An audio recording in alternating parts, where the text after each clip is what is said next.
শাকিব খান যে মহারাজা, box office king, এটা তো আমরা সকলেই জানি।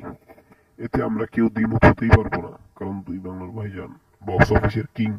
যে স্বীকার করুক অথবা না করুক, বক্স অফিস তার রাউন্ডারে চলে, এটা আমাদের সকলকেই মানতে হবে। আজকের কথা মোতাবেক এই কথাই রূপান্তরিত হতে হবে যে দুই বাংলার বক্স অফিস কিং একমাত্র শাকিব খান।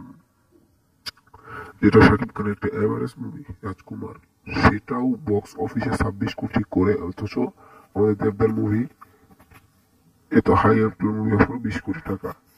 কি ভাবলেন?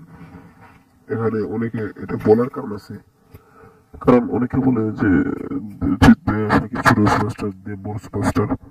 এই যেটা এভারেস্ট মুভি যদি শাকিব খানের 26 কোটি আয় করতে পারে, আরো যদি মাস আনে, তাহলে কি অবস্থা হবে সেটা বুঝতে, সেটা প্রমাণ তুফান এবং প্রিয়তমা। আর বক্স অফিসের রাজা একমাত্র দুই বাংলার ভাইজান মেগাস্টার শাকিব খান, এতে বলার কোনো নেই, দ্বন্দ্ব নেই। দুই বাংলার ভাইজান, এই দুই বাংলার সবার থেকে বড়, তিনি উঁচুতে আছেন, তার জায়গায় উঁচুতেই। যে যাই বলুক সেটা আমাদের দেখার বিষয় নাই। তো আজকের ভিডিওটি এ পর্যন্তই। ধন্যবাদ পুরো ভিডিওটি দেখার জন্য। সাথেই থাকুন, আমাদের ভিডিও আরো আসবে। থ্যাংক ইউ, ধন্যবাদ। সাবস্ক্রাইবটা করে দিন, ঠিক আছে?